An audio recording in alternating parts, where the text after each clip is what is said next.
เออเจ้าภาพเสาศาลาได้เนาะได้ครับเป็นเจ้าภาพอนุโมทนาบุญเด้อสาธุจะไว้ใส่พระเข้ามาอื่นได้จั่วอย่ามาลักกินเด้อจำได้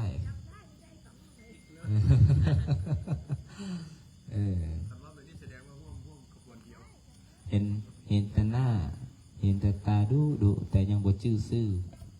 อจังไหนเนาะ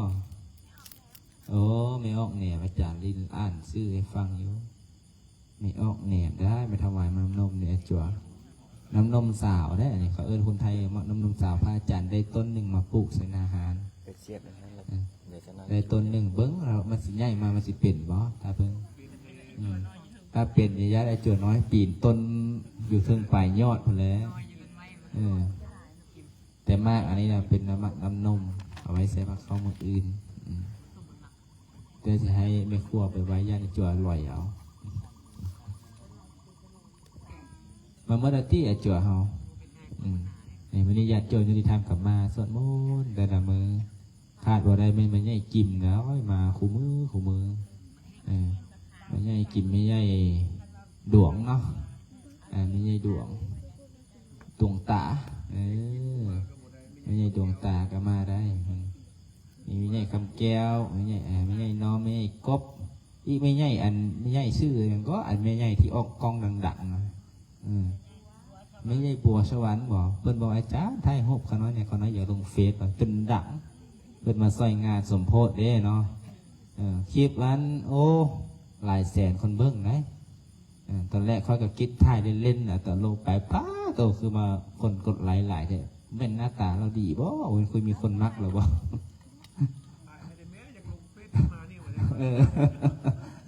มาใส่งานเขาน้อยออกมาเท่าไหร่บ่ได้เรียนเฟซจ้าเถื่ออาจารย์ถ่ายลงให้แน่พอถ่ายลงว่าโอ้ดังแล้วอย่าลืมกันเด้อมันใหญ่เด้อมีหมดอาจารย์ดินเขียนชื่อเขียนนามสกุลแล้ว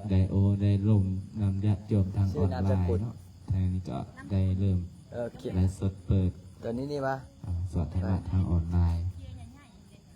นี่ปะแม่โอนซี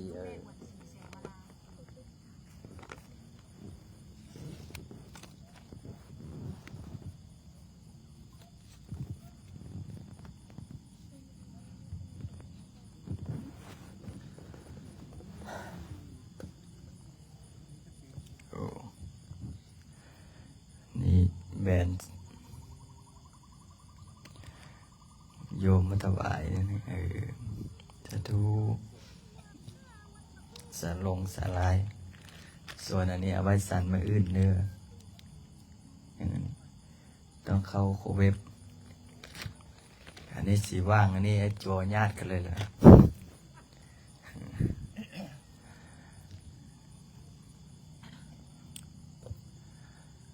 มื้อนี้ก็ถือว่าตนเน็ตโยมกับเฮ็ดเวียกเมิดมือเนาะผ่านไปแล้วอีกมือหนึ่งแล้วผ่านไปมือหนึ่งผ่านไปศาลาเฮากับมืออื่นนี้ให้จำบ่ไรแล้วคุมจำบ่ไรอยู่วัดบ่จำบ่ไรมืออื่นนี่ลิสไป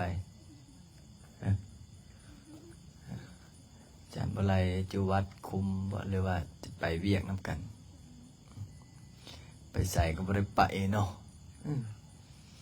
จัดลินให้วัดมดมือโอ้งานกันหลายเดี๋ยวเฮ็ดศาลานี่ถ้าแล้วศาลานี่ก็งามแล้วแต่เฮ็ดศาลาขึ้นงามๆออกตนโยมเขาเจ้ามาสวดมนต์ก็จะได้ขึ้นศาลานั่งศาลาแล้วฝนตกบันพระอาจารย์ก็สิเฮ็ดทางรถเลี้ยวไปทางวันนั้นก็เฮ็ดบ่อนเลี้ยวรถลงออกคนเลยเพราะว่าบางคนเอาน้ำมาถวายก็ถ้าสิหิวแต่พุ่นก็บ่ไหวก็เลยต้องได้ขับรถเข้าตะพูนแล้วก็เสร็จเรียบร้อยออกไปพุ่นรถบ่อนนี้เฮ็ดเป็นบ่อนจอดรถจึ๊ดแต่อย่าถอยแห้งได้เห็นบ่มื้อนี้รถทันใดจักของผู้ใดเก่าๆมาถอยตามต้นไม้พระจันทร์ดังปึ้งดีแต่มันรถเก่าถ้ามันรถใหม่สิ ต้นไม้ต้นหันอาถรรพ์ได้ท่านได้หาสังกะสีสีแดงมาติดใส่ละเพราะว่ามันบ่เห็นมื้อนี้สิได้พาลูกโยลูกเตียนสกตาเงินล้านได้มื้อนี้โอ้ดนละได้หน่อยเนาะบ่ได้สวดหน่อยเนาะดนละได้บ่ได้สวดดนช่วงนี้ก็วัดว่าเฮาก็ได้สร้างได้สาคืบหน้าไปเรื่อยๆมื้อนี้นายสร้างพัดไปมาจะได้พักวันไม่ยิ่งว่าซั่นมื้อนี้วันที่หยังปกติมันต้องพักเมื่อวานเนาะนี่พักมื้อนี้จบเชยว่าซั่นก็เลยบางทีก็สิหาสร้างมาเฮ็ดอันนี้พร้อมขึ้นพร้อมกันพร้อมเฮ็ดตัวนั้นเฮ็ดตัวนี้เพราะว่าถ้าเอาสร้างเดียวกันเนี่ยมันก็ต้องนั้นต้องนี้ต้องนี้ต้องนั้นมันนาน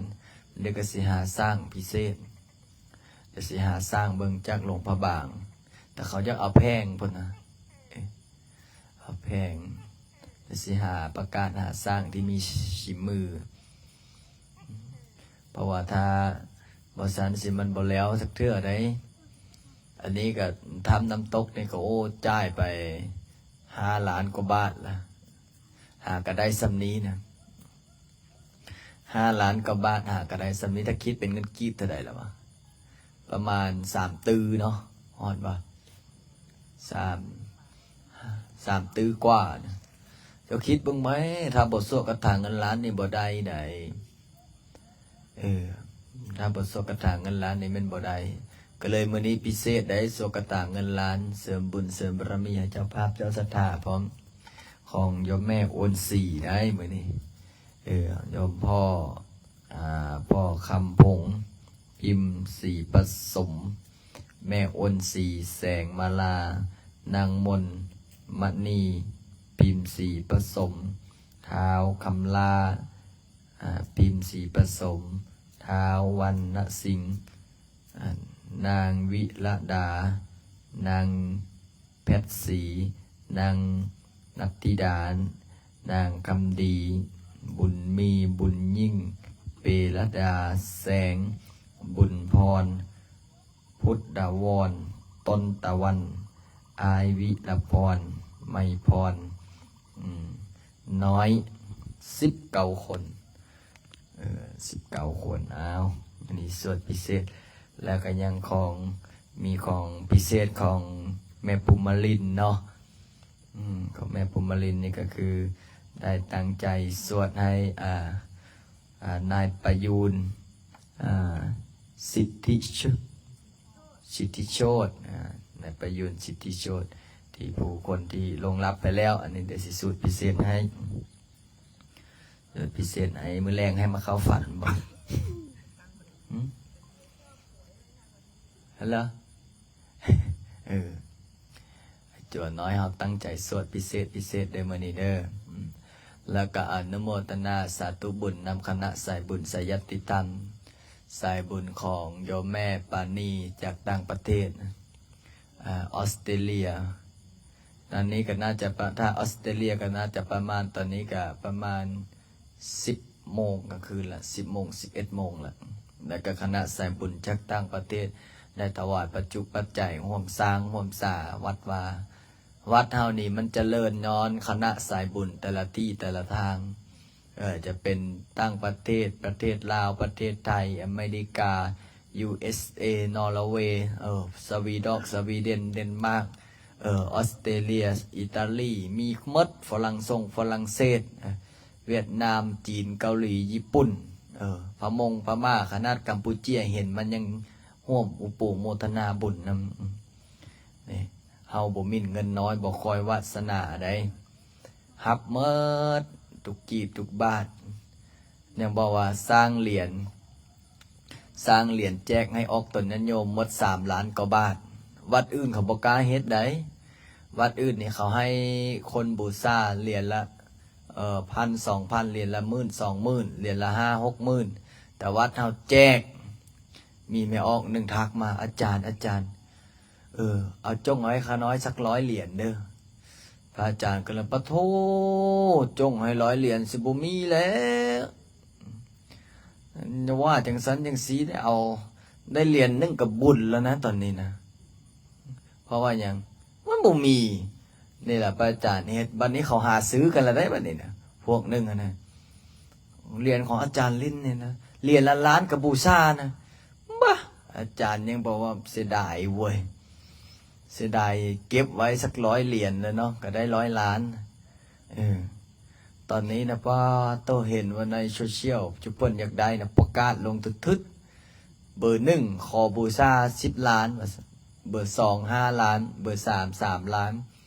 พระอาจารย์ก็เลยมื้อนั้นมันหลายคนพวกใจดีพวกแจกหมดบางคนก็โทรมาถามอาจารย์ข้าน้อยบ่มีเงินนะข้าน้อยเอาไข่มดแดงแลกได้บ่ของมักมาอาหารชั้นสูงพุ่นน่ะฝากมาแต่สวรรค์นเขตพุ่นน่ะไม่ออกไอเพชรก็เลยต้องไปเอาอยู่ไอคิวรถสายใต้พุ่นน่ะเอาไข่มดแดงแลกเหรียญเจ้าคิดเบิ้งเนอะไงเจ้าคิดบ่เด้อไข่มดแดงเต็มลังนึงเราว่าอาจารย์ยักษ์สันอย่างพิเศษบอกข้าน้อยเอาอาหารชั้นสูงให้แม่นอย่างละไข่มดแดงเอาไข่มดแดงมาแลกเหรียญเสร็จเรียบร้อยเราว่าโอ้ยันบกคุ้มค่าเหรียญแล้วเห็นอาจารย์ฝากให้เหรียญงามๆถวายอีก1 ล้านก็เลยว่าโอ้ได้ทั้งปัจจัยสร้างวัดได้ทั้งไข่มดแดงนี่ผู้มีจิตศรัทธาพระอาจารย์ก็เลยว่าโอ้เหรียญอนาคตข้างหน้าพระอาจารย์ก็สิขอซื้อคืนได้บัดนี้นะพระอาจารย์ก็สิประกาศซื้อคืนเด้อผู้ใดมีเหรียญพระเจ้าองค์ดำของวัดป้าบุญนรินทร์ขอซื้อคืนเจ้าได้ฟรีพระอาจารย์สิขอซื้อคืนเหรียญละ300,000 เบื้องต้นถ้ามันหมดไปละจะขอซื้อคืนเหรียญละ5-6 แสนเพราะว่าอย่างอนาคตคนจีนเข้ามาอนาคตคนไทยเข้ามาอนาคตคนต่างประเทศเข้ามาไต้หวันพวกสิงคโปร์อินโดนีเซียมาเขามีเงินได้เนาะเหรียญละ500,000ก็เท่าไหร่ละคิดเป็นเงินบาทกันเหรียญละ700-800 บาทเขาพบมาเป็น10,000-20,000เขาก็เอาสักเหรียญ2 เหรียญปิดไปเงินเขาแม่นบ่ว่าคือจูนึงขันมาแล้วบ่จูคณะสายบุญมาแต่ฮ่องกงมาแต่ประเทศไทยจูนะเขามาปุ๊บเขาอาจารย์โยมขอบูชาเหรียญพระอาจารย์นะบูชากี่เหรียญนะอาจารย์ผมให้20,000แล้วแต่อาจารย์จะให้พระอาจารย์ก็โหให้หลายปานนี้สิบ้าถ้าสิให้ฮอด10 เหรียญก็ยันว่าเหรียญเฮานี่บ่มีราคาเฮาให้จะได้ให้20,000นี่ให้2 เหรียญนะให้2 เหรียญพระเจ้าองค์ดำโอ้โหเขาเล่นเหรียญอาจารย์เหรียญละ10,000เลยเหรอพระอาจารย์คิดในใจเจ้าอยากเจ้ามีจิตศรัทธาถวายส่วนพระอาจารย์เสร็จเรียบร้อยเราว่าโอ้พอมาเห็นพระอาจารย์ปุ๊บเห็นเหรียญพระอาจารย์มันงามเนาะถวายเพิ่มอีก20,000ได้40,000สร้างวัดเนี่ยพอดีพระอาจารย์ก็เลยใส่ชื่อเป็นเจ้าภาพเทปูนกับบ่ทันได้จ่ายเขาสำได้แม่น้องกับมี2 แม่น้องนะบัดนี้นะโอ้ก็ซับซ้อนนะแม่รัตดาวันกับแม่จิรนุชเนาะแม่จิรนุชก็เลยว่าโอ้อาจารย์โยมแม่ขอถวายสักเป็นเจ้าภาพพระพุทธรูปสักองค์ตกลงว่าเอากลับไหมหนักเนาะมาเจอพระโอ้ถวายพระอาจารย์ต่อโอ้สาธุเจ้านั่นแหละเจ้าภาพเสาได้อันนี้กันเจ้าภาพเสาทำบุญอุทิศให้คุณยายทองอะไรสายทองเนาะทองหล่อเนาะจำได้แต่ว่าทองหล่อนี่แม่ภูมิลินหยิบอะไรให้อีกแล้วนะนี่แหละผู้มีจิตศรัทธาผู้มีกำลังทรัพย์ศรัทธาที่มานั่งนำเฮานี้มีแต่เศรษฐีได้นี่นะ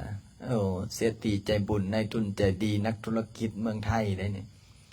มืออื่นมือฮือเพิ่นก็กลับแล้วไอ้จ่วยเน้นได้เห็นได้เลยได้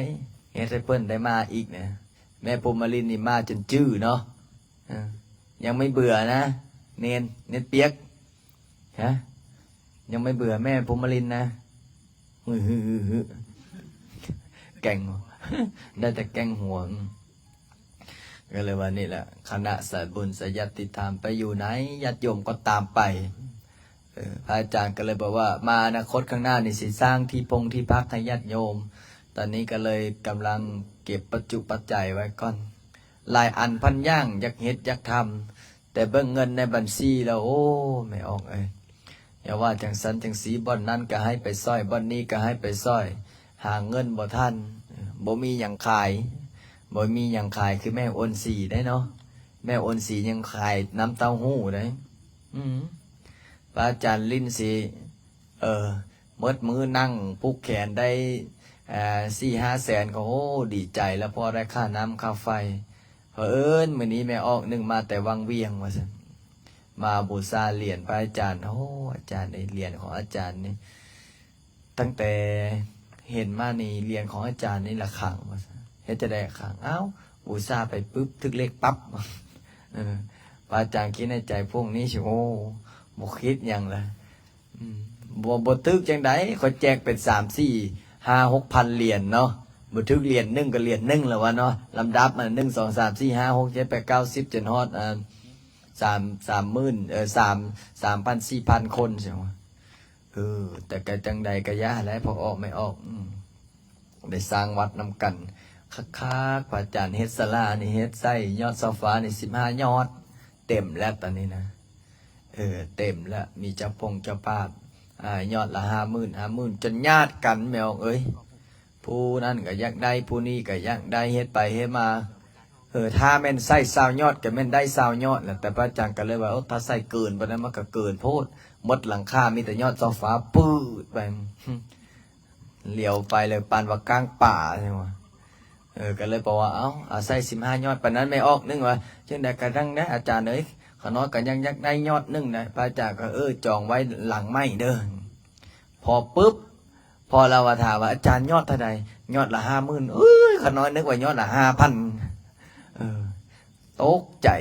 เสร็จเรียบร้อยได้เมื่อเป้าแต่เป็นแต่อีดูต้นแล้วไม่ออกได้แล้ววะไม่ออกมาแต่พ้นห้องบ่มื้อนั้นเนาะพระอาจารย์ก็เลยโอ้บ่เป็นหยังไม่ออกยกสเกาเตาใส่หัวก็ได้บุญคือกันบ่แลขน้อยกันบ่ถวายดีกว่าเอากลับมือพระอาจารย์ก็เลยบ่ได้ให้หยังซ้ำเราเฝ้ามือพูดกันบ่เป็นหยังเอาไว้โอกาสหน้ายอดโซฟาเต็มแล้วก็เต็มเลยเด้อ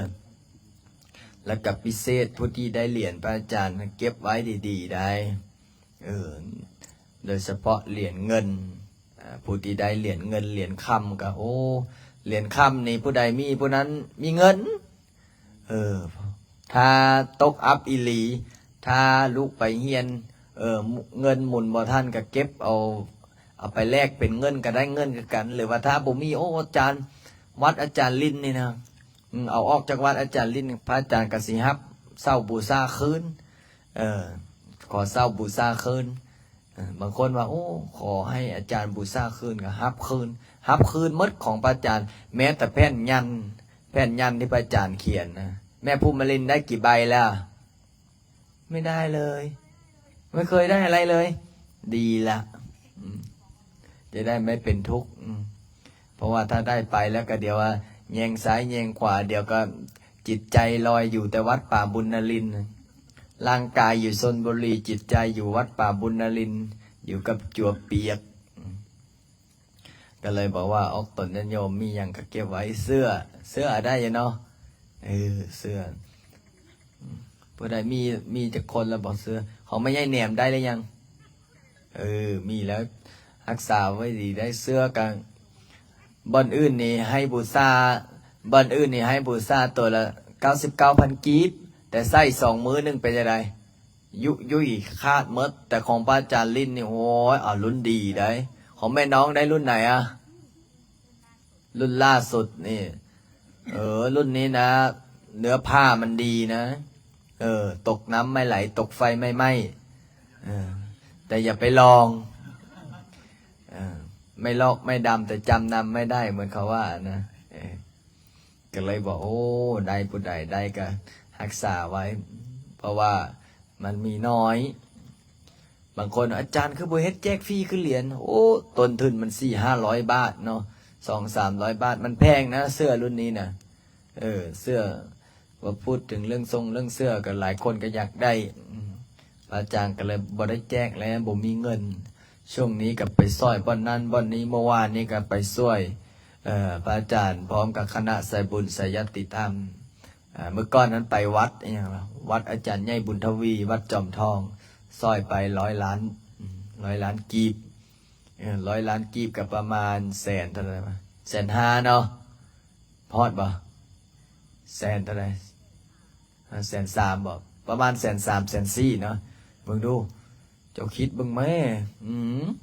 นั่งเมิดมือใดจังใดเงินเก็บเล็กผสมน้อยนะเก็บเล็กผสมน้อยเทื่อละ10เทื่อละ5ก็เลยแม่กล้าพ่อแม่กาดแม่เป็ดเห็นอกเห็นใจก็เอาซ้อยกันเฮาเมื่อวานนี้ก็ไปงานของญาติท่านวันคำก็เลยได้ต่อยอดซอยเพิ่นอีก25 ล้านพอดีแหละเงินที่ได้จากงานสมโพธิพระพุทธรูปเอาไปลงบ่อนนั้นไปลงบ่อนนี้เฮ็ดไปให้มาเจ้าของยังบ่มีเงินสร้างศาลาต่อซ้ำก็เลยบอกเอาได้กินได้ทานเนี่ยยกใส่เก้าตอนใส่หัวล่าสุดมื้อนี้เห็นโรงเรียน1ส่งมาล่ะอาจารย์โอ้โรงเรียนเขาน้อยเนี่ยอาจารย์เอ้ยว่าซั่นหลังคาก็เปิดว่าซั่นหลังคาก็บ่มีพวกเสาก็พวกกินหมดแล้วบ่อนอยู่บ่อนนั่งนักเรียนก็บ่มีแล้วโอ้ขอความเมตตาจากพระอาจารย์เด้อโอ้บอกพระอาจารย์ตอบว่าจะได้โอ้พระอาจารย์ก็ตอบว่าโอ้เจ้ายังมีบ่อนอยู่บ่อนนั่งองค์เรียนเจ้าค่อยไอ้จั่วไอ้เนียนอยู่วัดคอยเนี่ยห้องเฮียนยังบ่ทันมีตอนนี้ค่าเฮียนก็บ่มีเงินจ่ายแล้วได้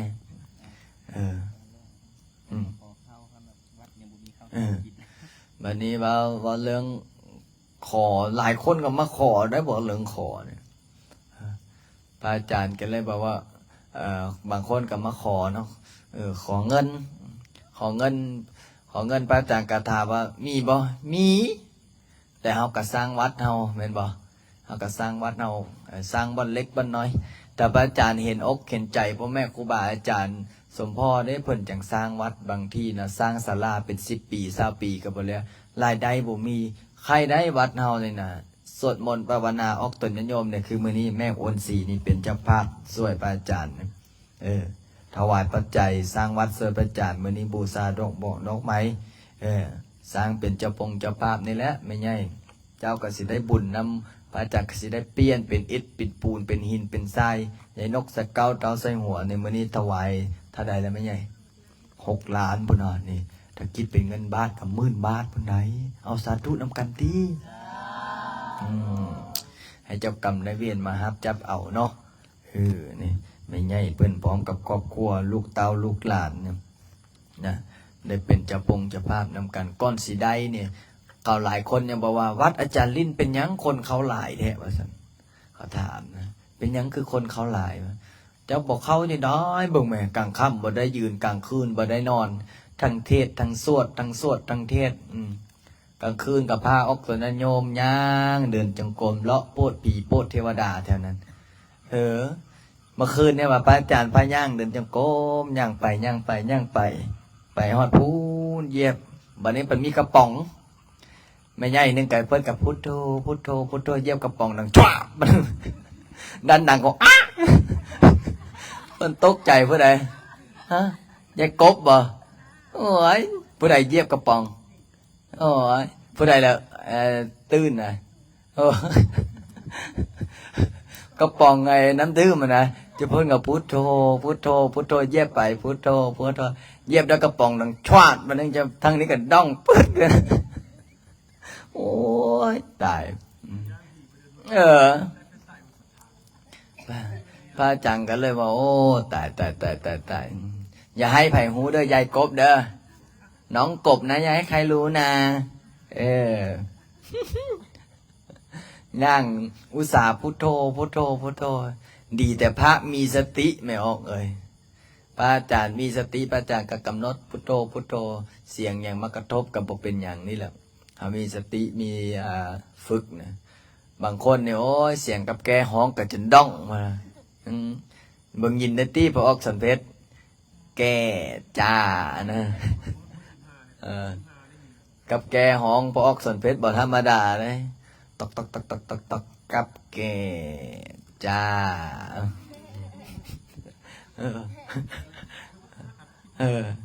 เนี่ยได้ไอ้จัวน้อยจนดองนะโอ้บ่เรื่องอยู่วัดเอาเนี่ยก็มีหลายอันปัญญางเห็นบ่ที่พระอาจารย์ว่าคนมาสวดมนต์แล้วถอยรถแล้วเขากวักมือวากใส่สุดขาวนะแท้จริงเล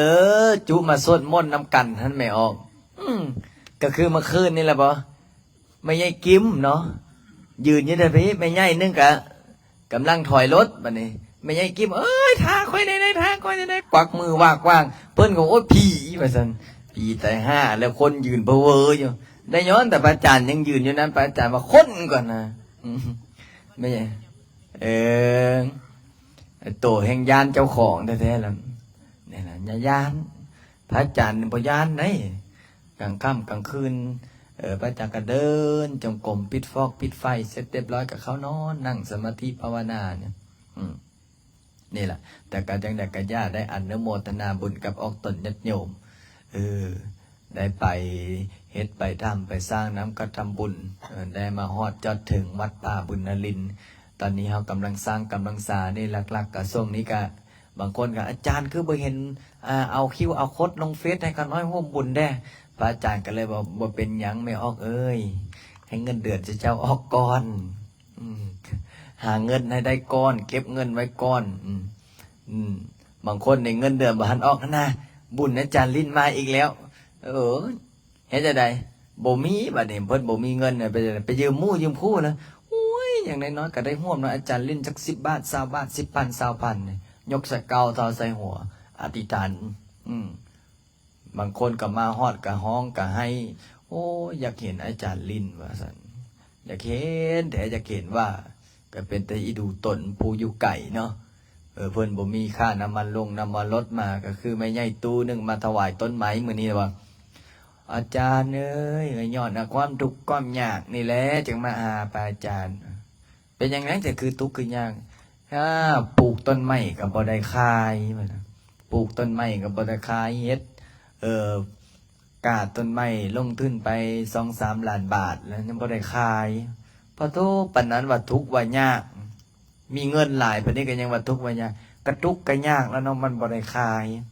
ที่ก็อยากขายได้บัดนี้ที่ก็อยากขายถามว่าขายราคาเท่าไหร่ก็บ่หลายดอกล้านกว่าพระอาจารย์ก็เลยว่าล้านบาทบ่แลล้านดอลลาร์ก็เลยว่าพอโทปานนั้นยังมาจมว่าทุกข์ว่ายากเนาะขายล้านกว่าดอลลาร์ขาย$1.8จมว่าทุกข์ว่ายากไอ้เฮานี่ติบ่มีหยังข้าวสิกินเงินเช้าเข้าซื้อยังบ่มีนี่แม่ใหญ่เพิ่นก็ว่าโอ้ถ้าได้ขายที่ได้ขายทางก็บ่ทุกข์บ่ยากแล้วเนี่ย$1.8นี่ถึงเท่าใดแล้วตอนนี้ก็ประมาณ50 ล้านบาทเนาะเบิ่งดูแม่ปุมมาลินเอ้ยเฮ็ดหยังได้ใดเนาะแม่ปุมมาลินนี่คือจักนอนด้วยมื้อนี้โอ้สมาธิฟังอยู่เดี๋ยวจะมนุษย์เราเกิดมาทำไมนิพพานมีสุขทำไมไม่ไปเนาะเสร็จเรียบร้อยจังให้แม่ปุมมาลินเมื่อนี้เฮาสวดมนต์แผ่เมตตาเสร็จเรียบร้อยให้แม่ปุมมาลินสารพันให้เพิ่นให้สารพันสักรอบเนาะแม่ปุมมาลินเนาะตั้งใจไว้แล้วเหรอนะตั้งใจไว้แล้วแม่ปุมมาลินเนี่ยโอ้ขึ้นชื่อว่าแม่พระแม่เจ้านะไปไหนก็ตามไปนี่นะฉันนี่นะรู้จักพระเนี่ยพระคุณเจ้าเนี่ยเป็นร้อยเป็นพันเป็นหมื่นเป็นแสนฉันไม่ไปแบบนั้นฉันไม่เคยไปคุกคีกับวัดนั้นวัดนี้นะแต่วัดพระลินไม่รู้เป็นอะไรฉันอยากมาหัวใจนี่อยู่แต่วัดป่าบุญนรินทร์นั่นแหละได้ไปกราบสวดมนต์ภาวนาอยู่ที่นั่นถึงแม้ว่าตัวฉันเนี่ยอยู่ชลบุรีนะวันนี้แหละพอเสร็จเรียบร้อยไปมาได้มานี่รอบที่เท่าไหร่แล้วนะจำไม่ได้แล้วเป็น10แล้วมั้งกันนี่แหละผู้มีจิตศรัทธาอยู่ไกลก็มาอยู่ใกล้ก็มาแต่ถ้าผู้ไม่มีจิตศรัทธาอยู่ไกลก็ไม่ไปอยู่ใกล้ก็ไม่มาแต่ยังไงกันแล้วแต่เนาะได้สวดมนต์ถือศีลปฏิบัติธรรม เดี๋ยวอนาคตข้างหน้านั่นแหละมาข้างหน้านี้เดี๋ยวจะได้ทำที่พักสวยๆให้ช่วงนี้พระอาจารย์เก็บเงินกันเด้อหาเงินให้ได้ก่อนให้มีเจ้าภาพให้มีเจ้าศรัทธาเพราะว่าช่วงนี้ก็คือพระอาจารย์ว่าละเหตุการณ์ก็สร้างหลายโอ้สร้างศาลาหลังนี้นะอาจารย์บ่ไล่บันทึกไว้นะหมดไปประมาณเท่าไหร่แล้วอาจารย์บ่ไล่500,000ฮอดแล้วบ่5-600,000เนาะ5-6-700,000เนี่ยซื้อดินจี้กระเบื้องอะไรอย่างมาแล้วได้ยังค้างเขาอีกติดยังติดนี่ตอนนี้ยังติดนี่หินกับทราย80,000ได้เนี่ยยังพุ่นละเอาหินเอาทรายอันนั้นให้ก็เลยบอกโอ้ค่อยเฮ็ดค่อยเป็นค่อยไปถ้าพอออกสอนเพชรมีโชคก็ทานแล้วทาอีกมันทาแล้วทาอีกบ่มีโชคนำขอจักเด้อถามว่าปันใดที่มีขน้อยจะมีโชคโอ้บ่ฮู้คือกันเลย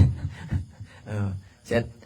เรียบร้อยบอกว่ามื้ออื่นนี่เห็นว่าสิไปรับเอาเงินขายที่ได้เพิ่นไกลแล้วว่าซั่นไกลแล้วได้หลายเทือกไกลแล้วได้ไกลแล้วได้ไกลจะหมดเวลาแล้วได้คือเขาเว้าแล้วแหละคือไม่ออกนึงแล้วเสียงโชคโอ้อาจารย์ขน้อยไกลแล้วได้ไกลถึกว่าบอกไกลหมดตัวนะสวดมนต์เนาะวันนี้เนาะเตรียมเอาของแม่วันสีเตรียมกับไฟไว้ให้คิมเตรียมจุดเทียนให้แม่เด้อจุดไว้อยู่แล้วเนาะวันนี้ให้เจ้าภาพเจ้าศรัทธาโยมแม่วันสีแสงมาลาพร้อมด้วยครอบครัวลูกหลานคนงานพร้อมเนาะสวดเสริมบุญเสริมบารมีเดี๋ยวเจริญพรโยมแม่ขึ้นใต้เทียนเด้อสมานตา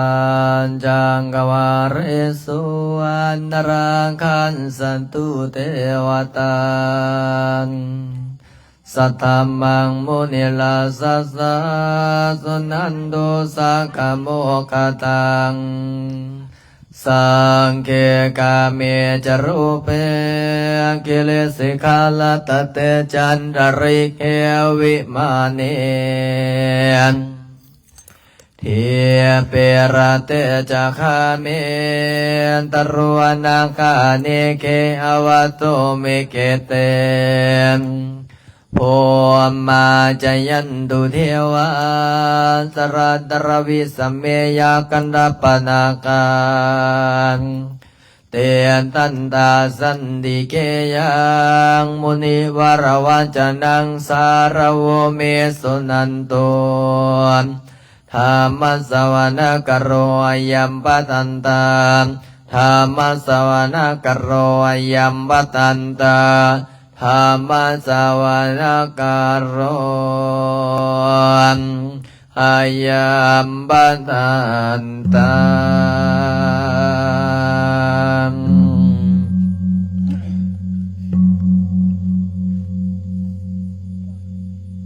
สาธุสาธุสาธุสาธุพุทธบูชาธรรมบูชาสังฆบูชาข้าพเจ้าทั้งหลายขอบูชาพระพุทธบูชาพระธรรมบูชาพระสงฆ์บูชาบิดามารดาพ่อแม่ครูบาอาจารย์เทพไตรเทวาพ่อปู่แม่ย่าคุณงามความดีคุณศีลคุณธรรมพระยาอินทร์พระยาพรหมพระยายมมาราชเอาจตุโลกบาลทั้งสี่เจ้าที่เจ้าทานจะรักทั้งสามแม่ธรณีเขตสถานที่นี้เมื่อนี้มีเจ้าภาพเจ้าศรัทธาได้มาไต่เทียนจัดดอกไม้เสริมบุญเสริมบารมีคือครอบครัวของแม่ใหญ่อ้วนศรีหรือว่าครอบครัวของโยมพ่อคำผงพิมพ์สีผสมแม่ใหญ่อ้วนศรีแสงมาลาพร้อมลูกพร้อมหลานพร้อมญาติพี่น้องเสริมบุญเสริมบารมีแก้ดงตกแก้ดงสวยแก้ด้วยกันสวดมนต์ถือศีลปฏิบัติธรรมด้วยกันจุดธูปจุดเทียนดอกไม้เพื่อเป็นเครื่องสักการะบูชาขอให้เทพไตรเทวาสิ่งศักดิ์สิทธิ์ทั้งหลายมาหับจับเอาซึ่งบุญซึ่งกุศลแล้วไปคำไปคูณไปเปิดโชคเปิดลาภเปิดวาสนาเปิดบารมีเปิดดวงสตาเศรษฐี เปิดดวงการเงินการงานทำมาค้าขายทำมาค้าขึ้นให้เงินไหลนองให้ทองไหลมาให้โชคดีเป็นเศรษฐีร่ำรวยด้วยเถิด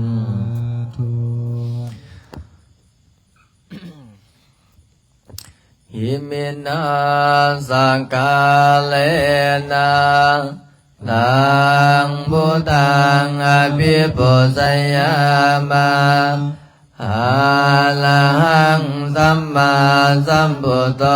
ภะคะวะพุทธังภะคะวันตังอภิวาเทมิหิมินาสังกาเลนะตังธัมมังอภิปุสยามะสวากขาโตภะคะวะตา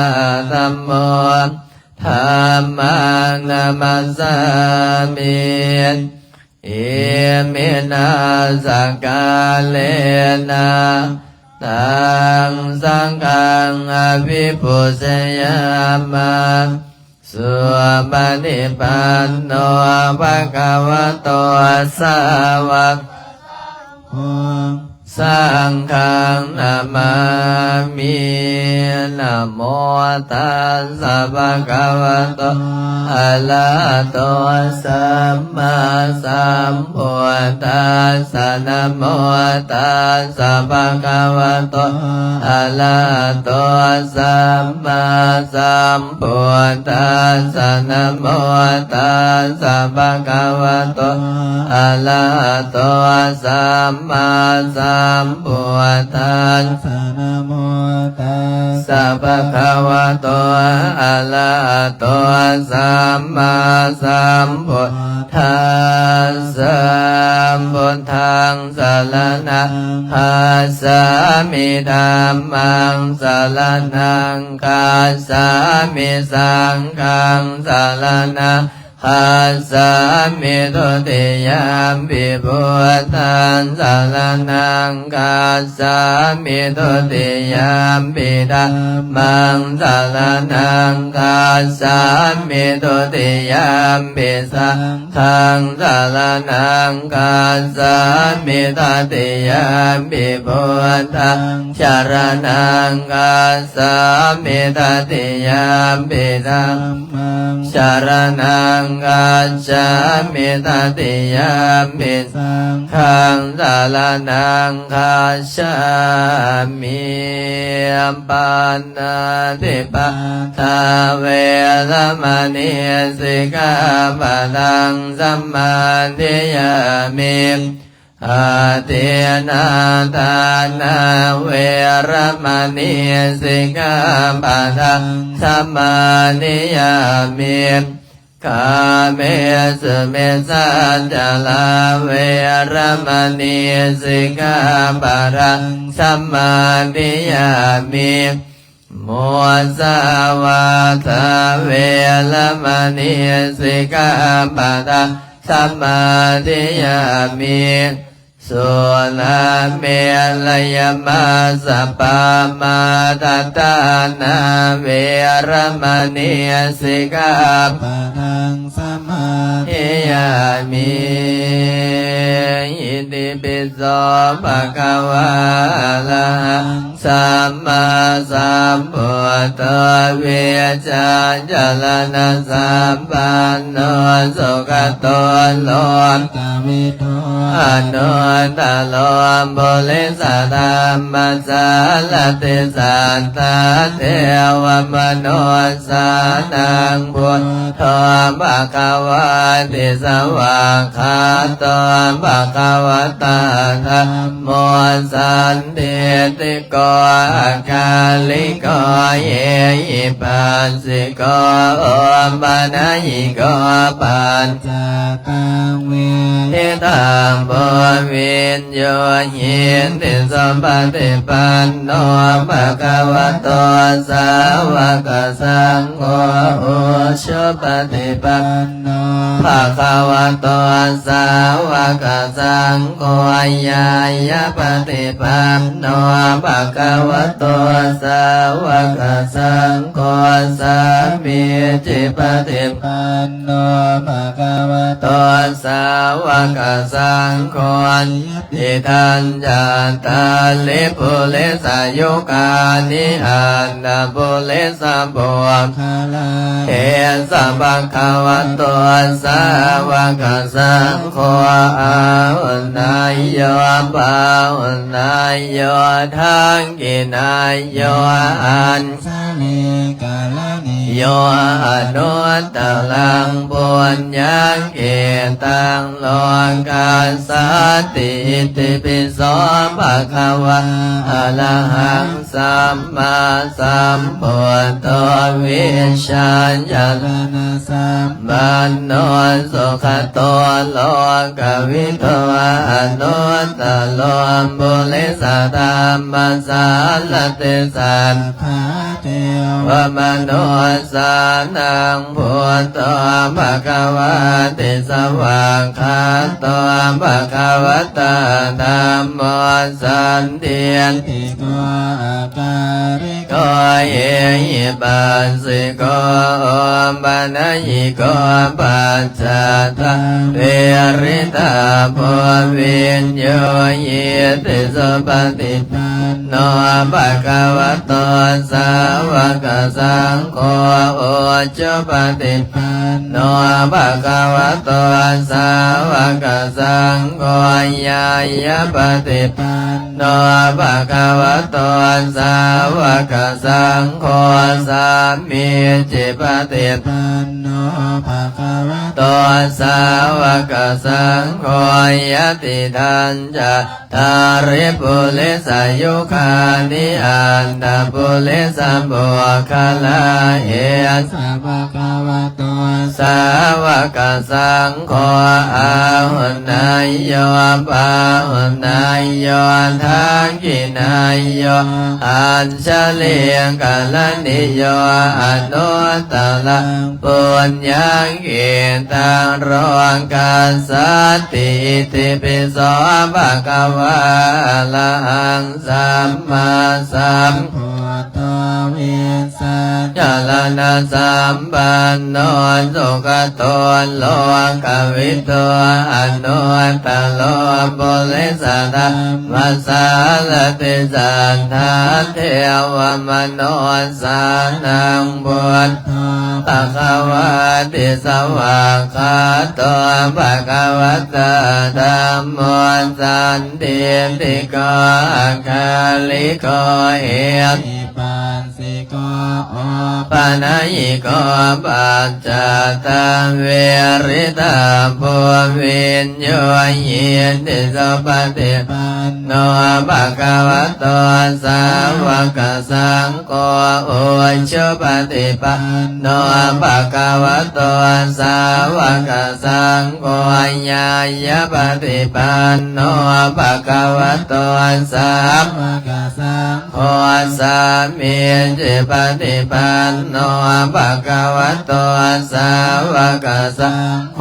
ยติตังจัตตาลิปุริสายุกานิอันตปุริสัมปุกลาเอสัพพะคะวะโตสาวกสังโฆ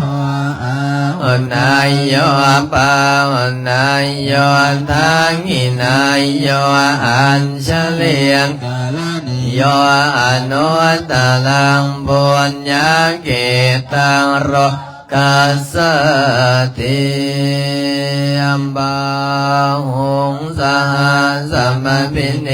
มิตาสาวุทันตังกิลิเมกาลังอุติตะโค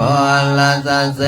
นามาลังทานาติธรรมวิตินาสิตวามุนินโดตันเตสัสสะภวตุเตชยมังกลานิมาลาติเลกัมมปิโยสิตัสสะปะลันติงโก สัมปนาลวะกะมังกะมะตัมไดยังกังกัมเตสุตันตวิตินะเสตวามุนินโดตัมเตสัสสะภวตุเตชยมังกลัมนิมาลาธิเรกามมิโยนสิตัสสะปรามติงโกรัมปนาลวะกะมังกะมะตาดายังคังกัมเตสุทันตวิตินาเสตวามุนินโดตันเตสัสสะภวตุเตชยมังกลานินาลาคิเรงกัจจวลังอนิอันตะปุตตัมตะวังกิจจังกัมมัสเนียววัสุตาลุนันตามเนตัมบเสกวิตินะเสตวามุนินโดตัมเตสัสสะภวตุเตชยมังกลัมนิโอเกนตะกังกัมมติหันนสุตาลุนันตังตะวันติโยสนะปะทังกุลิมาลวันตังเอเตปิสังฆตัมมโนสิตวามุนินโดตันเตสัสสะภวตุเตชยมังกลานิการตวานกัมธรรมุตลังเอวังกะเพนิยาเจนจายโดตวัจนังตนกายมามเจสันเตนะสมวิตินาสิตวามุนินโดตัมเตสัสสะภวตุเตชยมังกลานิจังวิหายมติสัมจักวาระเกตุงวันตะพิโรมิตมนังอธิอันตะโพธังปัญญาปฏิยปัจจาริโตสิตวามุนินโดตันเตสัสสะภวตุเตชยมังกลานินันโดปนันตะปุสะคังวิปุตตังมหิเตงปุตเตนะเตละปุสะเกนะธัมมาปยันโตอิโตปะเทสวิตินาสิตวามุนินโดตันเตสัสสะภวตุเตชยมังกลานิดวงกาเทนิปุสะเกนะสุตันตามตังพระมังวิสุทธิสติเมติปะกาปินานังญาณคเทนะวิธินาสิตวามุนินโดตันเตสัสสะภวตุเตชยมังกลานิตาปิปุณฑสยมังพลานตะกานาโยวาจันโดทินาทิเนสัลเตมัตตันเดหิตวานันเนกวิวิธานิจุปันนิโมขังสุขังอติกามัยยนะโรสะปัญโยมังกัลนิโกนันโตหิตายะสัพพปานินังโพเลตวะบาลเมสัมบัมปันโตสัพพนิโมนมังเอเตนะสัจจวะเชนะโหนตุเตชยมังกรันสยันโตโพธิยาโมเล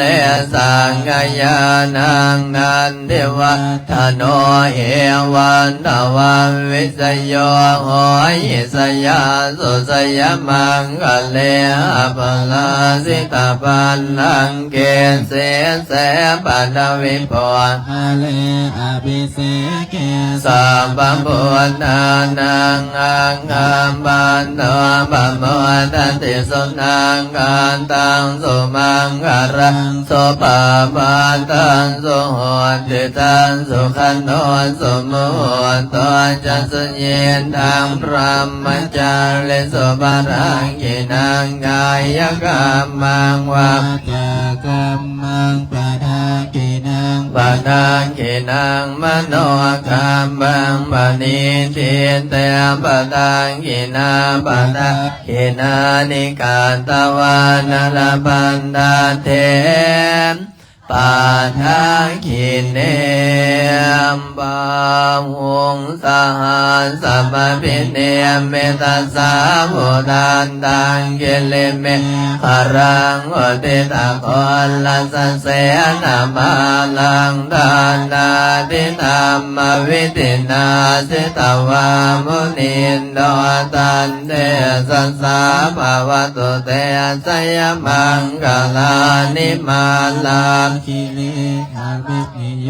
สิตาสาภาลันติขอรัมปนาลวะกามังกามตาตยังขังคันเตสุตันตวิตินาสิตาวะโมนินโดตันเตสัสสะภาวตุเต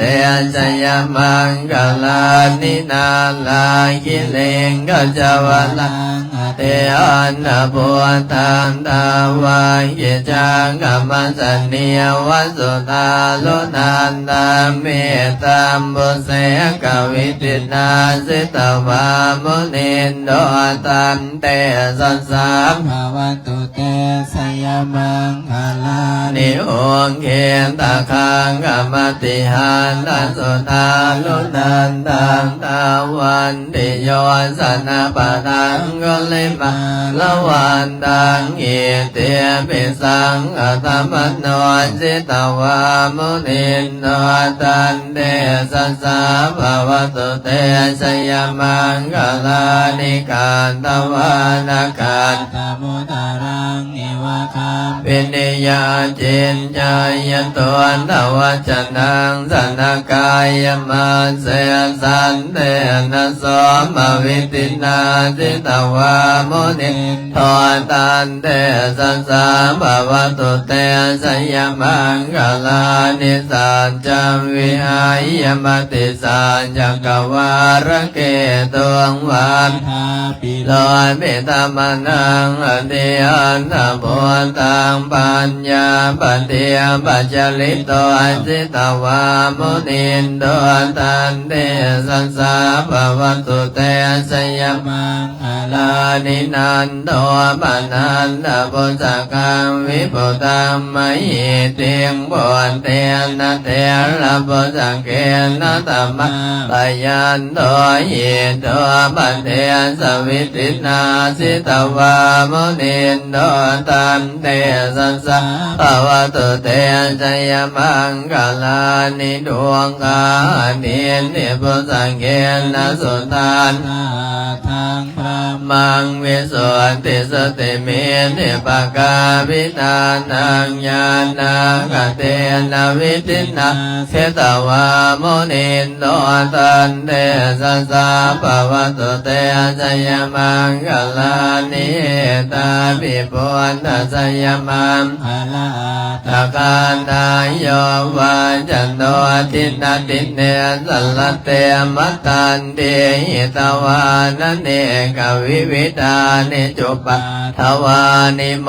ขังสุขังอติกามะยานโรสปัญโยมหากลุนิโกนาโตหิตาสัพปานินางบุญเลตวาปาลเมสัมปามันตสัมบุญนิโมตมังเอเตนะสัจวัสเสนะโหตุเตสยมังกรานินันโตบุญญาโมเลสังกายานังนันเดวะทโนเอวันตวังวิสโยโหหิสยาสุสยมังกัลเลอปัลลาเทตปัลลังเกเสเสปัตวิปกเรอภิเสงเกสาบัมพุทธานังอังคัมมันโตบัมมตันติสนังกันตันสุมังโส สุปาปาตันสุโหติตันสุกันโนสุโมโหตอนจะสุญญินทางพรหมจาริสุปารากินังกายกรรมังวาจากรรมังปะทากินังปะทากินังมโนกรรมังปะเนม กิเตปะรากินา ปะทากินานิกาตวานรปันนาเทปะทากิเนทาหงสหัสสัมมาปิเนเมตัสสาวุทันดังเกลิเมกาลังโอติตะโคลัสสเสนามาลังดานาทิธรรมวิธินาสิตวา โมนิน ทอนตันเตสัสสะภาวะตุเตชยมังกลานิมาลาติเลกัมมปิโยนสิตัสสะภาลันติงโกลัมปนาลวะกัมมังกัมมตัง อายาพังทัน เต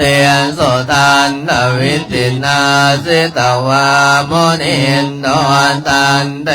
สัสสะภาวะตุเต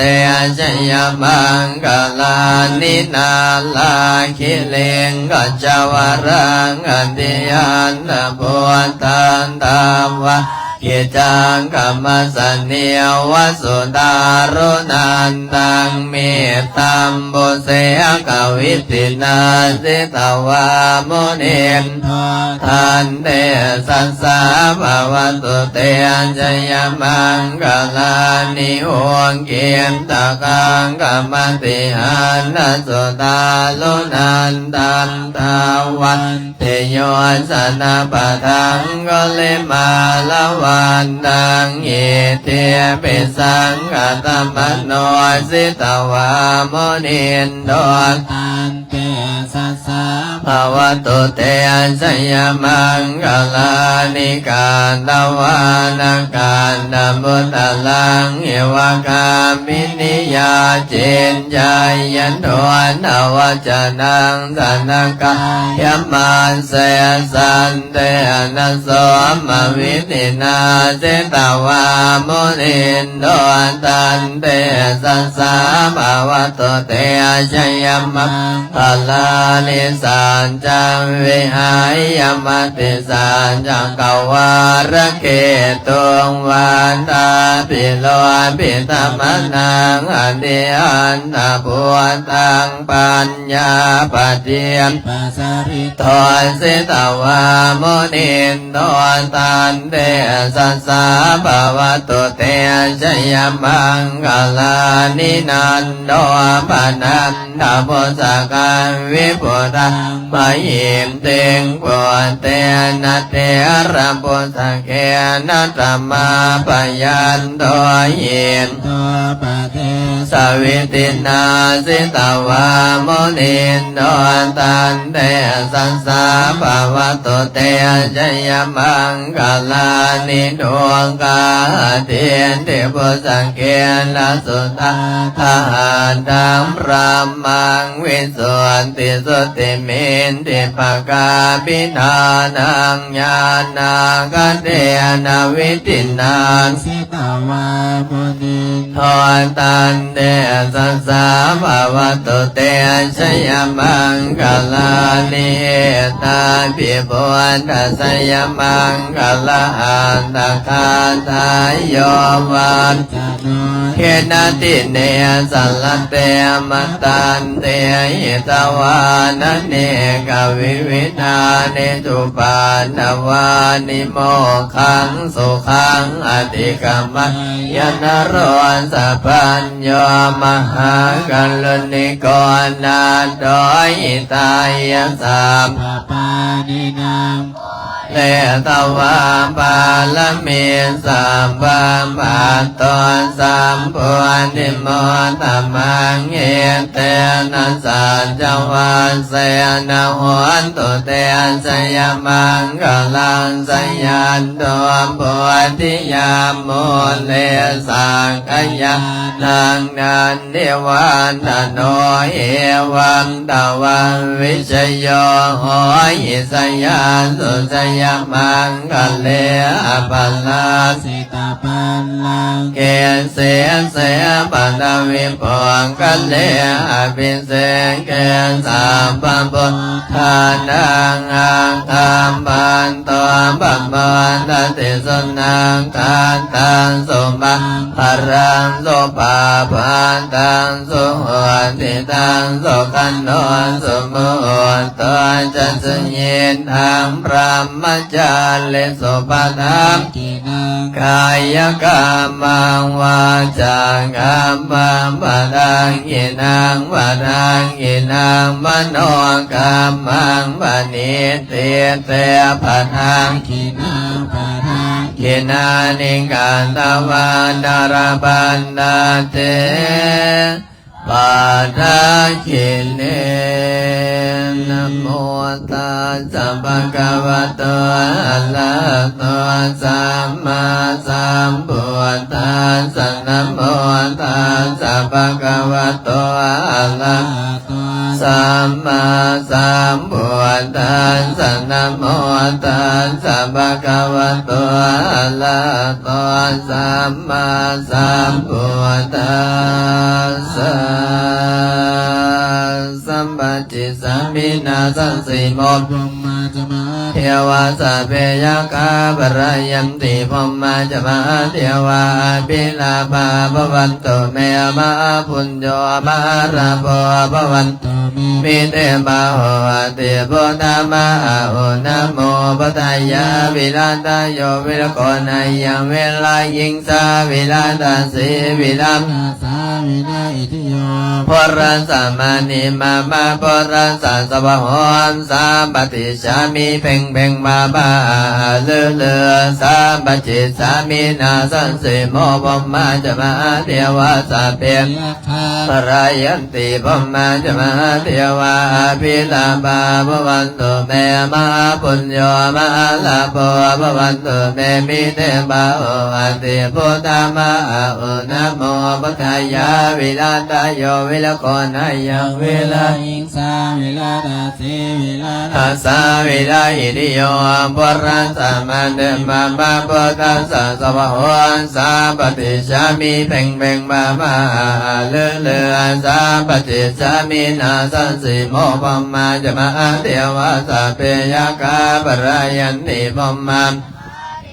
อาภิลาภาภวันตุเมมะปุญโยมะระโพภวันตุเมมิเตบาโออันติพุทธมะโอนะโมพุทธายาวิลาตโยวิลโคนัยยังเวลาอิงสาวิลาตาสีวิลาตาสาวิลาอิทิโย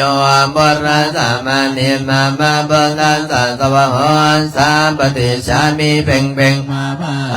เลือเลือสามปฏิสามินาสันสิโมภมมาจะมาเทวาสัพเพยกาปลายันติภมมาจะมาเทวาภิลาภาภวันตุเมมะปุญโยมะลาโภภวันตุเมมิเตบาโออันติพุทธมะโอนะโมพุทธายาวิลาทโยวิลโคนัยยังเวลายิงสาวิลาตาสีวิลาตาสาวิลาอิริโยปรัสสะมานิมามาปรัสสะสวะโหสามปฏิสามิเพ่งเพ่งภาภาเลือเลือสามปจิตสามินาสันสิโมภมมาจะมาเทวาสัพเพยกาปลายันติภมมาจะมาเทวาภิลาภาภวันตุเมมะปุญโยมะลาโภภวันตุเมมิเตวะโหอติพุทธมะโอนะโมพุทธายาวิลาตโยวิรโกนัยยังเวลาอิงสาวิลาตาสีวิลาตาสาวิลาอิทิโยปรัสสะมานิมามาพุทธัสสะสวะโหสามปฏิสามิเพ่งเพ่งมามาเลือเลือสามปจิตสามินาสังสิโมภมมาจะมาเทวาสัพเพยกาปลายันติภมมาจะมาเทวาภิลาภาภวันตุเมมะปุญโยมะระโพภวันตุเมมิเตบาโออันติพุทธมะโอนะโมพุทธายาวิลาตโยวิรโกนัยยังเวลาอิงสาวิลาส สีวิลาตาสาวิลา อิติโยปรัสสะมะนิมามาพุทธัสสะสวะโหสัมปติชามิเพ่งเพ่งมาปะเลือเลือสัมปจิสามินาสันสิโมปมมัน สมา เท ธิ วันสะเปยัคคาปลายันติปมมาจมาเทวาปิลาภาภวันตุเมมะปุญโยมะระโพภวันตุเมมิเตบะโออาติพุทธัส มาโอ นะโมพุทธายะวิลันตโยวิลโกนัยยังวิลายินสาวิลันตเสวิลันตสาวิลาอิติโยปรัสสะมานิมามา พุทธัสสะโสโห สัมปติสามิเพ่งเพ่งบาบาเลือเลือสัมปจิสามินาสันสิโมปมมาจมาเทวาสะเปยคาปราย ยันติภพ มาจมาเทวาพิลาภาภวันตุเมมะปุญโยมะระโพภวันตุเมมิเตปะโออาติพุทธมะโอนะโมพุทธายะวิลันตโยวิลโกนัยยัง วิลาอิงสาวิลาตาสี วิลันตสาวิลาอิติโยปรัสสะมะนิมามาปรัสสะสวะโหสัมปติสามิเพ่งเพ่งบาบา หาหา เลือเลือสัมปจิสามินาสันสิโมปมมาจมาเทวาสะเปยคาปรายันติปมมาจมาเทวาปิราภาภวัน ตุเมมาปุญโยมา สัมโพภวันตุเมมิเตปะโออันติพุทธมะโมนะโมพุทธายะวิลันตโยวิลโกนัยยังวิลายิงสาวิลันตเสวิลัน ตาสา อิลาอิติโยปรัสสะมานิมามาปรัสสะสวะโหสัมปติสามิเพ่งเพ่ง มาพาเลือเรือ สัมปจิสามินาสังสีโมปมมาจมาเทวาสะเปยคาปลายันติปมมาจมาเทวาปิลาภาภวันตุเมมะปุญโยมะ ลาโพ ภวันตุเมมิเตบะโหอาติพุทธมะอุนะโมพุทธายะวิลันตโยวิลโกนัยยังเวลาอิงสาวิลันตเสวิลันตสาวิลัน ไอดิโยพุทธสามานิ นิมามาปรัสสะสวะโหสัมปติสามิเพ่งเพ่งบาบาเลือเลืออิติปิโสวิเศษ อี เอเสเสปัตนามิอิเมนะปัตตันโสอิโสตังปัตปิติอิติปิโสวิเศษอิเสเสปัตนามิอิเมนะปัตตันโสอิโสตังปัตปิติอิติปิโสวิเศษอิเสเส พุทธนามิอีเม นาพุทธตันโสอิโสตังพุทธปิติอิติปิโสวิเศษอิเสเสพุทธนามิอิเมนะพุทธตันโสอิโสตังพุทธปิติอิติปิโสวิเศษอิเสเสพุทธนามิอิเมนะพุทธตันโสอิโสตังพุทธปิติอิติปิโสวิเศษอิเสเสพุทธนามิอิเมนะพุทธตันโสอิโสตังพุทธปิติอิติปิโสวิเศษอิ เสเสพุทธนามิอี อิเมนะพุทธตังโสอิโสต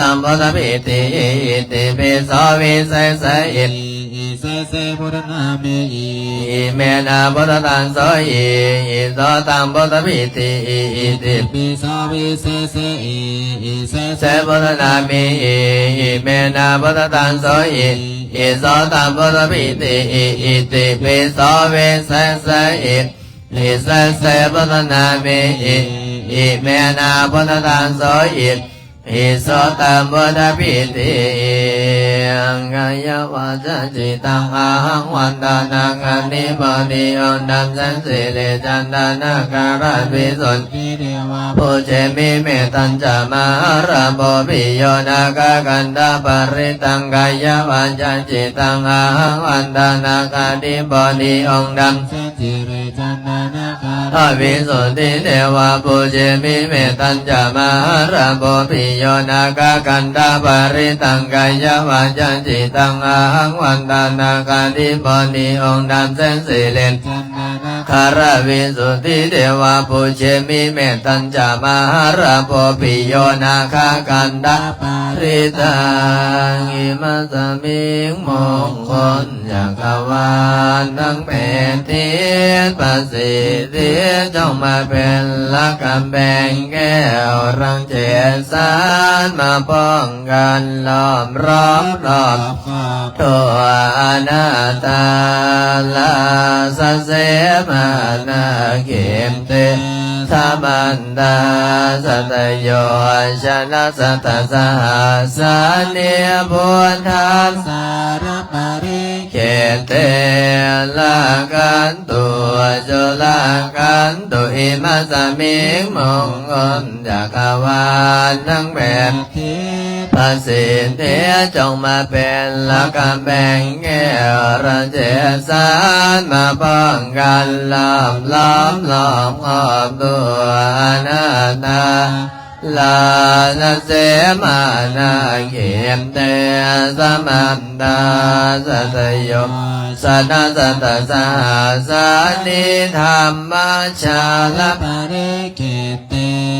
ลาขันตัวสุลาขันตุอิมัสมิงมงคลจักรวาลทั้งแปดดินพระสิทธิจงมาเป็นละกำแพงแก้วท่านเจ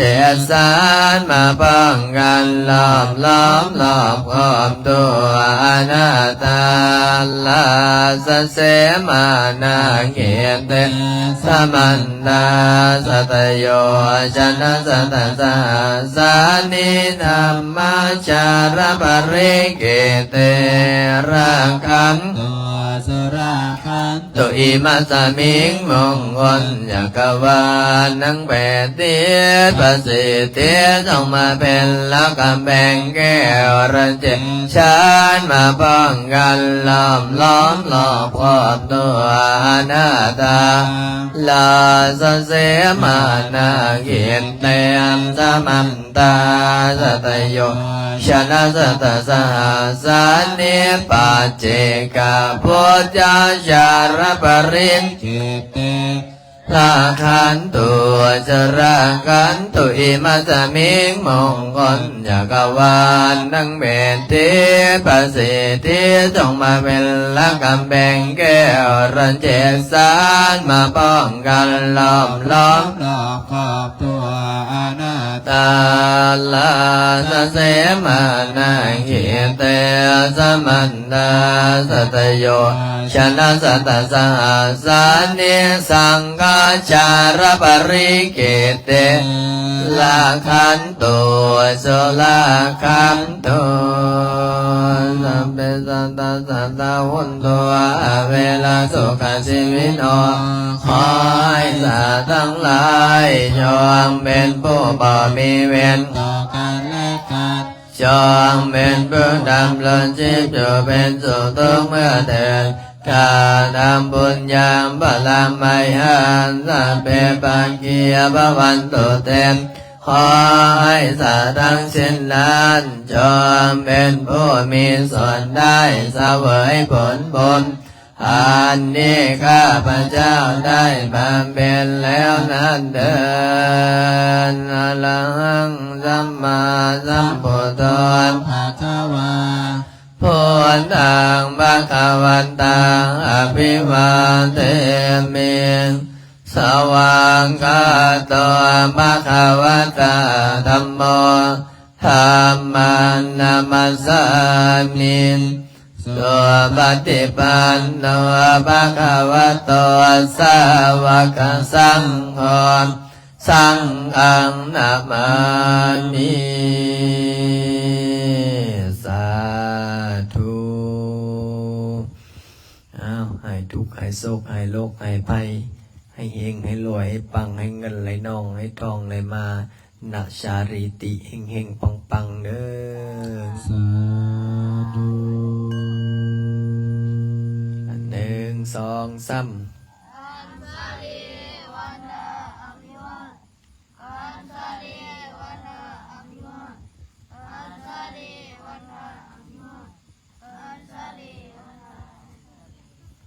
พอออกไม่ออกเตรียมพร้อมกับลูกโจลูกเนน1 2 3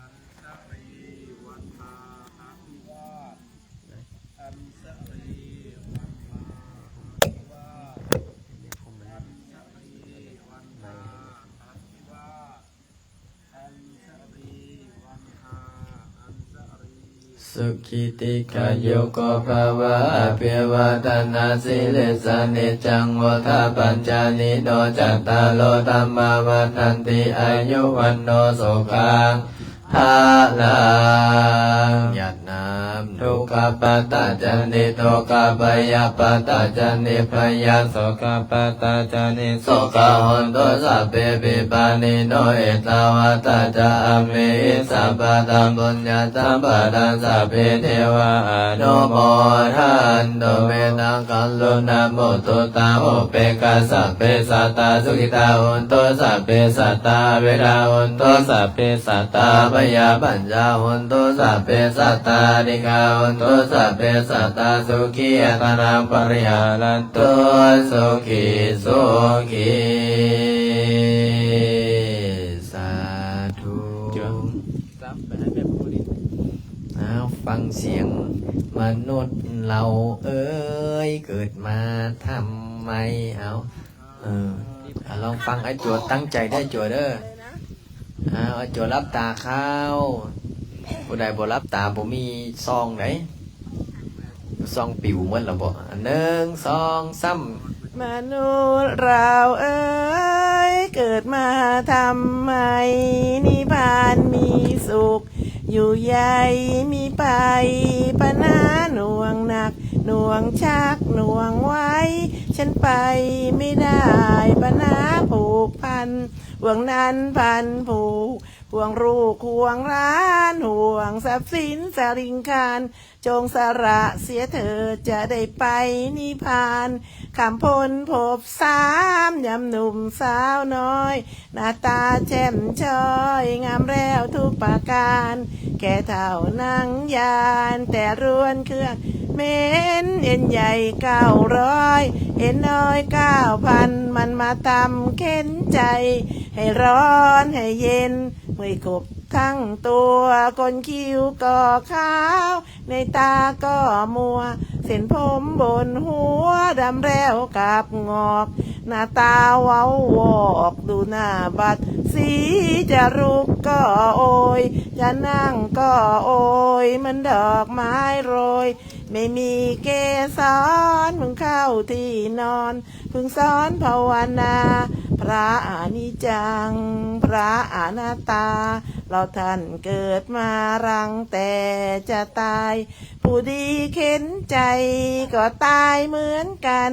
เงินทองทั้งนั้นมีติดตัวไปแต่ไปเป็นผีลูกเมียผัวรักเขาชักหน้านี้เขาเหม็นสากผีเปื่อยเน่าผุพองหมู่ญาติพี่น้องเขาห้ามเราไปเขาวางลงไว้เขานั่งร้องไห้แล้วกลับคืนมาอยู่แต่ผู้เดียวป่าไม้ชายเขียวเรียวไม่เห็นใครเห็นแต่ฝูงแรงเห็นแต่ฝูงกาเห็นแต่ฝูงหมาเยื่อแย่งกันกินดูหน้าสมเพ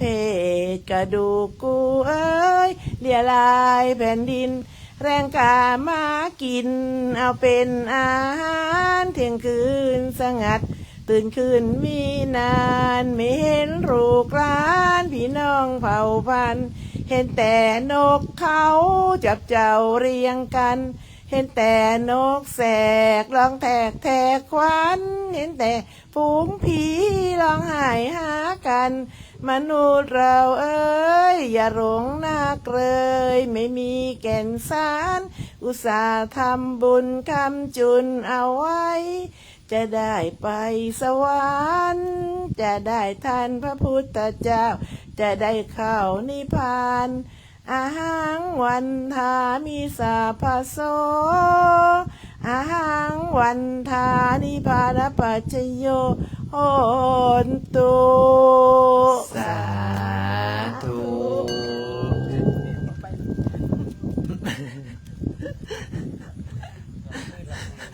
จำอะไรตื่นละครังแมวกับตื่นนะสาธุอนุโมทนาบุญเด้อสาธุสาธุครับอาจารย์บ่ไล่เอาอันนี้ไปอันนั้นบ่ไล่ ไม่ใช่เสริมบุญวันนี้ อันนี้พระอาจารย์เฮ็ดให้พิเศษเด้อเอาไปให้อันนี้สูตรให้แล้วเนี่ยเป็นพิเศษให้ได้พระอาจารย์เพิ่นเด้อ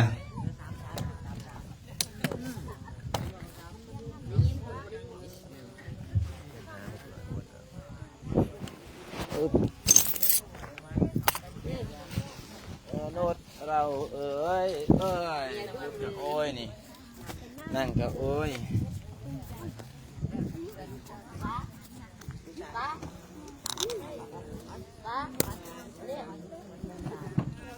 เป็นไงลูกอยากกินบ่แม่ลูกเอาเลยสาธุเจริญพรศรัทธาญาติโยมโยมพ่อโยมแม่ออกต้นญาติโยมเนาะเป็นจังไดทักทายสบายดีชื่อกันได้จำกันได้บ่เห็นพ่อโยมแม่ออกต้นญาติโยมเสียงนี้บ่แม่นเสียงผู้ใดเสียงนี้บ่แม่นเสียงคนใกล้คนไกลเสียงนี้มันเสียงพระอาจารย์บัวไลคือเก่าเนาะทักทายสบายดีเจริญพรยามค่ำถ้าอยู่ต่างประเทศกับตอนเช้าได้น่าจะประมาณ9 โมงเช้าจากยุโรปแถวยุโรปเนาะแถวยุโรปน่าจะประมาณ9 โมงเช้า10 โมงนี่ละโตโอ้นี่ญาติโยมญาติธรรมเด้อโอ้ช่วงนี้สิไปไสกับไปบ่ได้สิมาไสกับมาบ่ได้ต้องได้เบิ่งเบี้ยเบิ่งงานที่ญาติโยมได้อุปโมทนากันมาเฮ็ดกันมาสร้างกันมาสาเนาะอันนี้แม่นศาลาเด้อยมพ่อยมแม่ออกต้นญาติโยมวันนี้ได้เทปูนสำเร็จแล้วเจริญพรทักทายสบายดีผู้ใดฟังจากใส่ฝากคอมเมนต์แน่จะได้หูสื่อหูเสียงหูนามยมพ่อยมแม่จากฟังกันจากที่ใดยมแม่อุ่นได้เมืองปักโมทนาสาธุบุญเจริญพรแล้วก็ยมพี่ยมพี่เอ็มยมพี่เอ็นนี่บ่ยมพี่เอ็นนี่สบายดีแล้วก็โยมฟังจากเกาหลีทุกมื้อโอ้ยมทอนโฮมบ่ยมทอนโฮมบ่ฟังจากเกาหลีทุกมื้อสาธุยมรจนายมอัชราฮอดแก้วการนมัสการยมต้อยศรีรักกายมแม่ดาวแก้วยมแม่อุทัยวันโยมแม่สีใหม่นี่โอ้ยมแม่สีใหม่ก็เข้ามานี่ญาติโยมญาติธรรมให้เบิ้งน้ำกันอันนี้แม่นปูแล้วล่ะเด้อพื้นฐานแล้วต่อไปก็จะได้ตั้งเสาโยมพ่อโยมแม่เสาที่โยมพ่อโยมแม่เป็นเจ้าภาพน้ำกันนะจะได้ตั้งวันนี้ละเมื่ออื่นนี่ให้ในสร้างมารอท่านในสร้างมาเพื่อที่จะได้ตั้งเสาให้พอเสาด้านล่างนะจะได้ขึ้นมาตั้งทึ่งแล้วแบบนี้นะก็จะให้ในสร้างจอดแผ่นเหล็กเบื้องต้นค่าแหงสร้างข้าเจ้าไปแล้วพื้นฐานขั้นตอนพื้นฐานเริ่มแรกมีขุดต่อหม้อมีเทต่อหม้อเทเสาล่อคานเทพื้นอันนี้เป็นเวียกที่1งวดที่1ให้สร้างออกไปแล้วอย่างงวดที่2ตั้งเสาโครงหลังคามุงหลังคาแอมไม้โอ้ยังไรเนี่ยองค์ตนญาติโยมเนาะเจริญพรญาติโยมญาติธรรมสาธุเจริญพรนับฟังจากเพชรบูรณ์โอ้ยมฝนเหนือยมยายรวยก็มาได้ให้ญาติให้โยมได้เห็นเนาะอันนี้แม่นโครงสร้างน้ำตกในสร้างกับมาอื่นกับมาขึ้นปูนแบ่งเวียกกันเนาะสร้างจำนวนนึงกับขึ้นปูนน้ำตกเห็นบ่อญาติเห็นบ่อโยมเอาตนญาติโยมในอุปโมทนาโอ้คนเล็กคนน้อยมือนี้กะฮับสายทานใส่ศรัทธาญาติโยมคนละเล็กคนละน้อยต่างความรังแห้งต่างความรังศรัทธาที่หาได้ยกใส่เท้าเกาใส่หัวได้มาตั้งจิตอธิษฐานมาขอโชคขอลาภมาขอพึ่งบุญพึ่งบารมีบ้าวจองคนจริงใจวัฒนาจากบ้านหนองพระท่าใต้โอ้ยมแม่พงไม่ออกพงบ่ไม่ออกพงบ่ยมแม่ไม่ออกน้องฟังอยู่บ้านหนองพญาไม่ออกน้องเนาะสาธุไม่ออกอนงเนาะแล้วก็อยู่แคนาดายมแม่วรนาวันสานาบ่โอ้ใครก็บอกเก่งภาษาอังกฤษขออภัยหลายๆเด้อแม่เด้อจากสกลนครยมแม่ยมแม่ไพรวันยมเสารักยมสุวรรณายมรัสุรียมบุตาบุษบานี่เนาะอันนี้คือโครงสร้างน้ำตกเด้อให้ญาติให้โยมได้เห็นในกันมื้อนี้พระอาจารย์ให้ช่างเขาเจ้าขึ้นเล็กแล้วโอ้มันโครงใหญ่ญาติโยมเนาะโครงใหญ่ก็เลยว่าอยากสานิดนึงให้บอกมัดเล็กมัดตะแกรง สารเล็กสารตะแกรงสารตะข่ายสารตานั่งเล็กค่อยเฮ็ดค่อยเป็นค่อยไปมันสูงเฮ็ดไว้ไหลก็บ่ได้นี่ในสร้างก็เฮ็ดบางมื้อเฮ็ดมือตั้งแต่เช้าจนค่ำตั้งแต่เช้าจนค่ำฝั่งนี้ก็ได้ขึ้นไหนด้านหลังก็ได้ขึ้นเลยออกตัวโยมพ่อโยมแม่บ่แม่นว่าสิขึ้นแต่ด้านหน้าแต่ด้านหลังก็ได้ขึ้นเห็นบ่เล็กพวกนี้น่ะได้ขึ้นเป็นตะข่ายยึดกันให้มันแน่นให้มันหนาแล้วก็เอาตะข่ายเล็กนี้โป๊ะ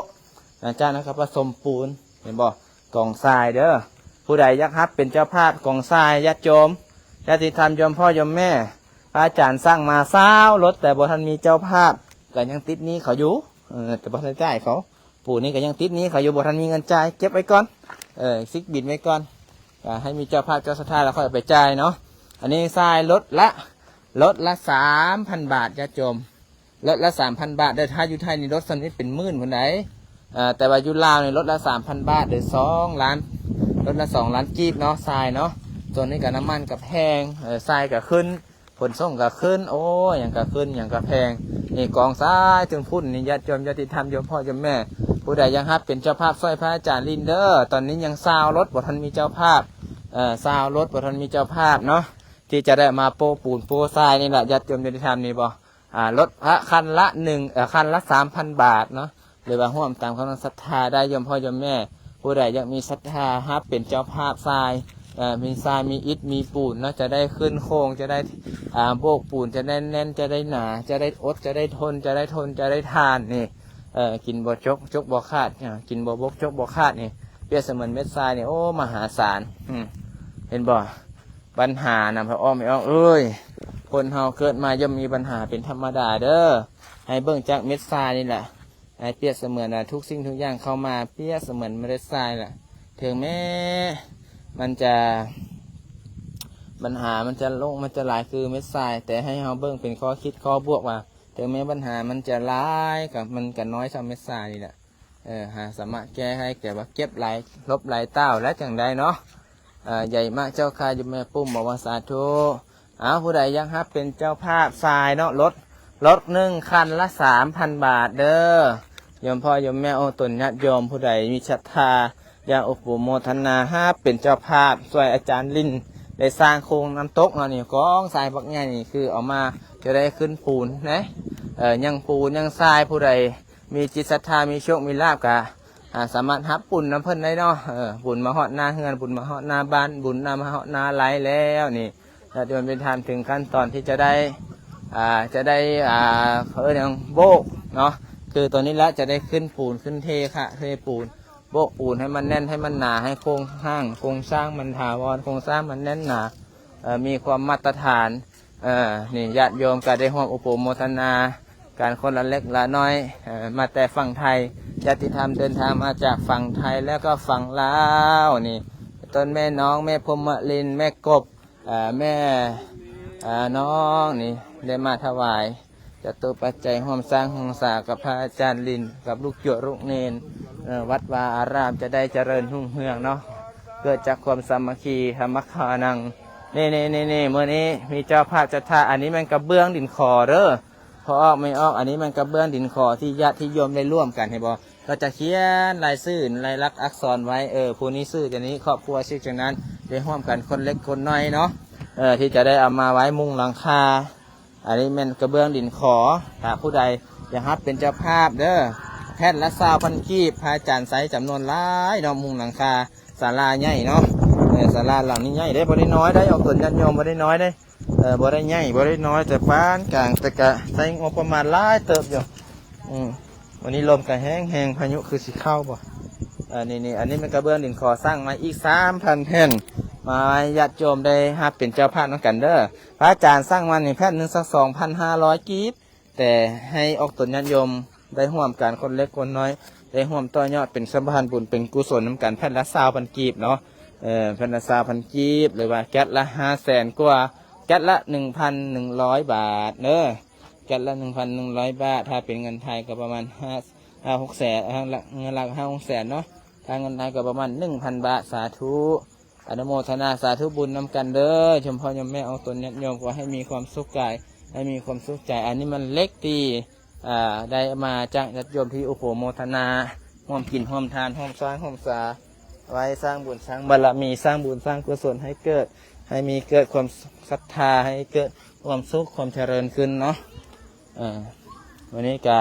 ขออนุโมทนาสาธุบุญนำโยมพ่อโยมแม่บางคนบอกอ้าวผู้ใดเบานี่คือเสียงแปลกๆใครยังเห็นหน้าพวกนู้นเป็นองค์ใดวะสันเบิ่งสีกับกล้องให้เบิ่งหน้ากันองค์ดำๆนี่แหละญาติโยมญาติธรรมเนาะพระอาจารย์โบราณนี่นะคนเก่าคนเดิมหน้าตาถึงจะเปลี่ยนแต่ใจบ่เคยเปลี่ยนเด้อใจบ่เคยเปลี่ยนจากพระรถพระธรรมพระสงฆ์ไหนยึดถือพระพุทธพระธรรมพระสงฆ์เป็นสารณะเป็นอันที่สูงสุดเนาะสาธุสาธุอนุโมทนาบุญเด้อขอให้มีความสุขความเจริญขอให้โชคดีร่ำรวยรวยบุญรวยกุศลรวยบุญรวยวาสนารวยโชคเคยละรวยดวงลงรวยบารมีขอให้ชื่อได้ใครมันขอให้โชคดีร่ำรวยความเจ็บอย่าสุดแดกความใครอย่ามีสัพพทุกข์สัพพโสพระโรคพระภัยพระเคราะห์พระเข็มเสนียดจังไรข้อวันข้อเดือนข้อปีข้อวันข้อให้เกิดข้อเดือนขอให้คลายข้อปีขอให้หายวินาศสันตุผู้ใดที่ได้เข้ามาเห็นคลิปนี้ชมไลฟ์นี้สาธุเด้อคุณพระรัตนตรัยแก้วทั้งสามประการพระพุทธเจ้าพระธรรมเจ้าพระสังฆเจ้าคุณบิดามารดาคุณครูบาอาจารย์สิ่งศักดิ์สิทธิ์ทั้งหลายเทพไทยเทวราชจงมาเปิดโชคเปิดราภเปิดวาสนามาเปิดบุญเปิดบารมีให้ออกตนญาติโย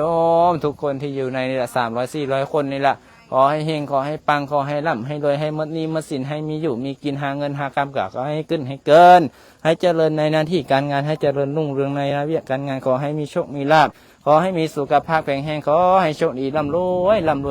เด้อสาธุวันนี้พระอาจารย์สิได้ขอปิดไลฟ์ก่อนอย่าลืมอย่าพลาดได้ผู้ใดอยากฮับเป็นเจ้าภาพทรายกองละ 1,000บ่แม่นกองละ 3,000 บาทเนาะกองหนึ่งละ 3,000 บาทมีทั้งหมด20รถเท่านั้นมีทั้งหมด20กอง3คูณเท่าไหร่3คูณ10ก็60,000ญาติโยมตอนนี้พระอาจารย์ยังเป็นหนี้อยู่ 60,000 บาทค่าทรายญาติโยมญาติธรรมผู้ใดอยากฮับเป็นเจ้าภาพเด้อช่วยกันคนละรถคนละเครื่องรถคนละเม็ด2เม็ดก็ดีเนาะต่างคนละ5 บาท10 บาทต่างคนละศรัทธาเด้อสาธุมอบให้อาจารย์ลินคือเก่าเอา